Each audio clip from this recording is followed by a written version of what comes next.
Oke, sahabat cerdas, benda-benda yang sangat kecil seperti bakteri ternyata bisa diamati dengan mikroskop. Yuk kita cari tahu bagaimana proses pembentukan bayangan dan perbesarannya, sehingga benda yang aslinya sangat kecil bisa diperbesar ratusan hingga ribuan kali.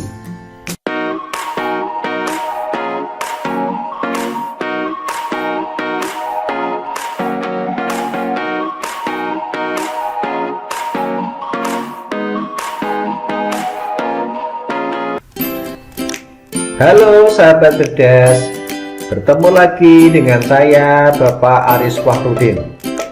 Pada video kali ini kita akan belajar menentukan pembentukan dan perbesaran bayangan pada mikroskop.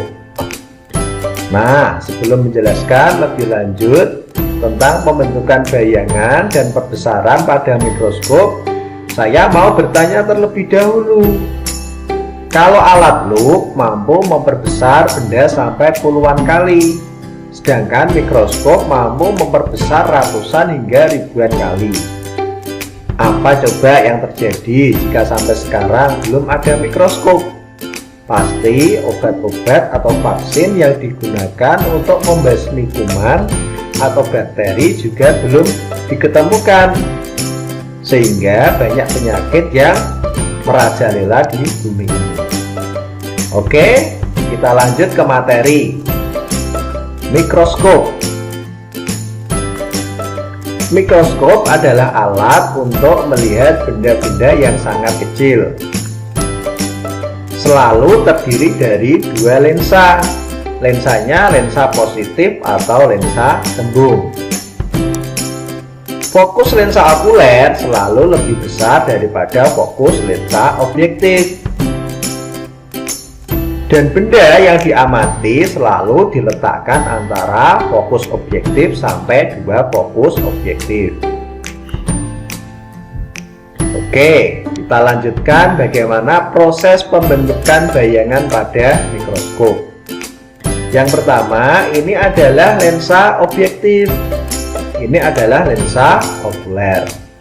Setiap lensa itu selalu ada fokusnya. Fokus lensa itu selalu di kiri dan di kanan. Ini adalah fokus objektif.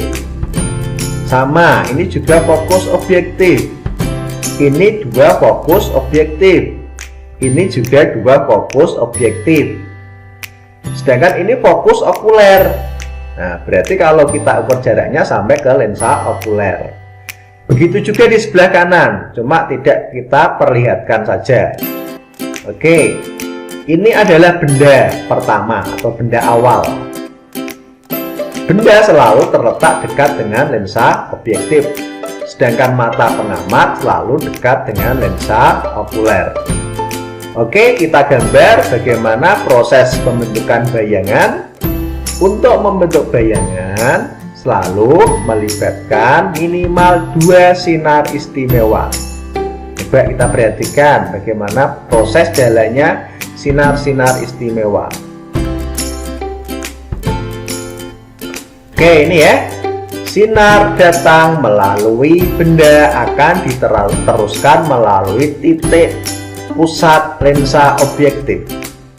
Kemudian sinar datang melalui benda sejajar sumbu utama akan dibelokkan melalui titik fokus. Nah, ini akan terlihat perpotongan. Maka dari perpotongan itu bisa kita buat bayangan. Oke, ini bayangannya. Bagaimana sifat bayangannya? Maka sifat bayangan lensa objektif dari sini jelas terlihat bahwa sifat bayangannya adalah nyata, terbalik, diperbesar. Ini bendanya ke bawah, bayangannya ke atas, berarti ini terbalik. Ini kecil, ini besar, berarti diperbesar.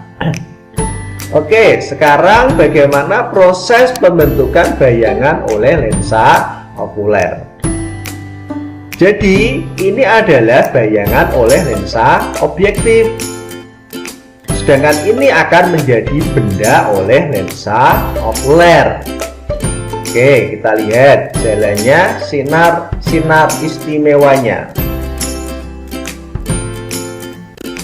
Oke, sinar datang melalui benda akan diteruskan melalui titik pusat lensa okuler. Kemudian yang kedua, sinar melalui benda sejajar sumbu utama akan dibelokkan melalui titik fokus. Kalau ini kita teruskan, maka tidak akan terjadi perpotongan karena semakin melebar. Oleh karena itu, coba kita teruskan dengan arah kebalikannya. Oke, berarti di sini sinar datang melalui titik pusat lensa okuler akan diteruskan seolah-olah, ya, seolah-olah di sini. Kemudian sinar datang sejajar sumbu utama akan dibiaskan seolah-olah juga. Nah, sehingga di sini akan ketemu perpotongan. Nah, perpotongan ini adalah bayangan oleh lensa okuler. Sehingga sifat bayangannya adalah maya terbalik semakin besar. Oke ya, karena ini seolah-olah ya, maka di sini adalah maya. Terbalik maksudnya terbalik dengan benda asal di sini. Otomatis ini semakin besar. Oke, itu adalah proses pembentukan bayangan pada mikroskop.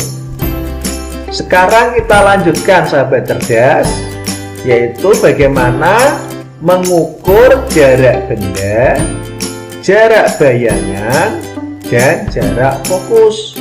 Kita gambar seperti tadi. Ini benda, sinar datang melalui benda diteruskan melalui titik pusat lensa objektif. Sinar datang melalui benda sejajar sumbu utama akan dibelokkan melalui titik fokus, sehingga ini adalah bayangan oleh lensa objektif. Nah, bagaimana cara mengukur jarak benda? Jarak benda diukur dari titik pusat lensa sampai ke benda, disimbolkan SOB. Sedangkan yang kedua adalah jarak bayangan, diukur dari titik pusat lensa sampai ke bayangan. Ini adalah S aksen OB. Sehingga sesuai rumus lensa, maka 1/SOB ditambah 1/S aksen OB sama dengan 1/FOB. Berarti rumus ini digunakan untuk mencari jarak benda atau jarak bayangan pada lensa objektif. Oke, kita teruskan sekarang.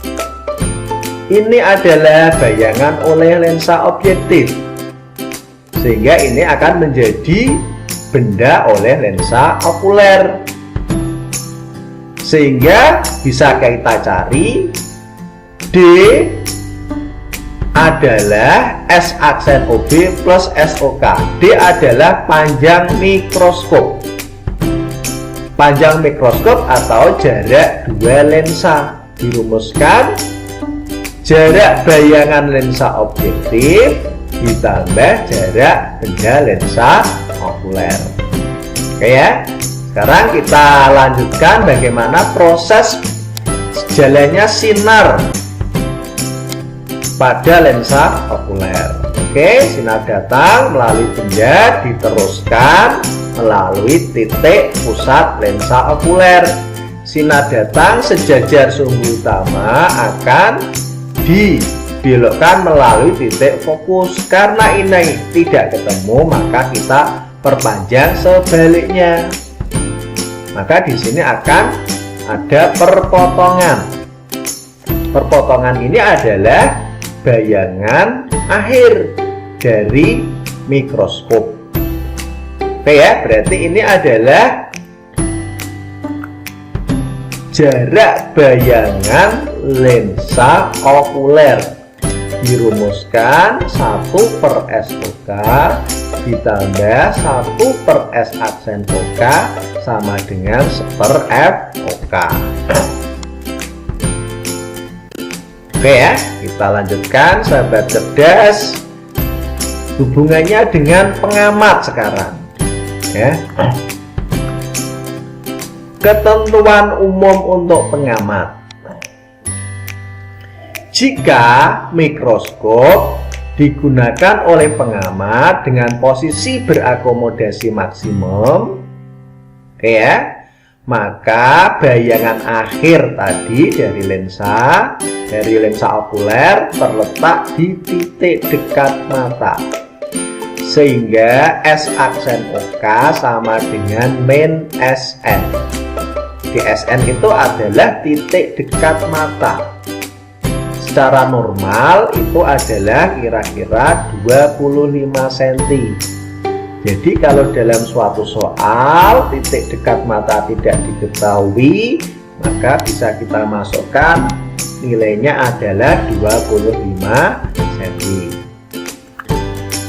Kemudian jika mikroskop digunakan oleh pengamat dengan posisi mata tidak berakomodasi atau akomodasi minimum, maka bayangan akhir atau bayangan dari lensa okuler terletak di titik jauhnya atau S aksen OK tak terhingga.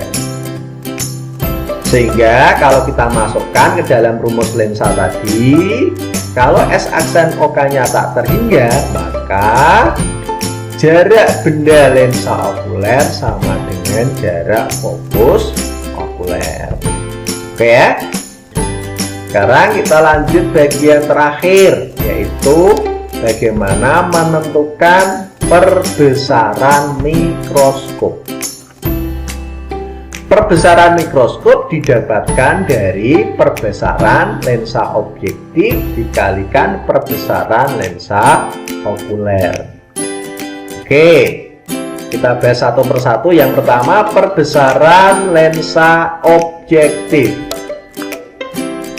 dirumuskan sama dengan H aksen OB per HOB. Berarti kalau H aksen itu tinggi bayangan oleh lensa objektif dibagi tinggi benda lensa objektif, sama dengan jarak bayangan lensa objektif dibagi jarak benda lensa objektif. Oke, sekarang yang kedua, perbesaran lensa okuler. Nah, ada dua. Jika mata berakomodasi maksimum, maka MOK sama dengan SN per FOK plus 1. Jika mata tak berakomodasi, maka MOK sama dengan SN per FOK.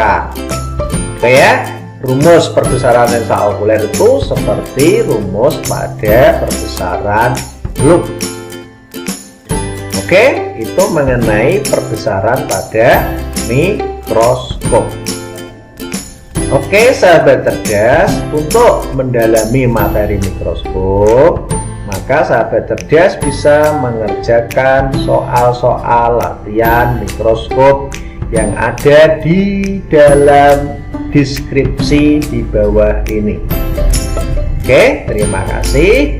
Sampai jumpa kembali.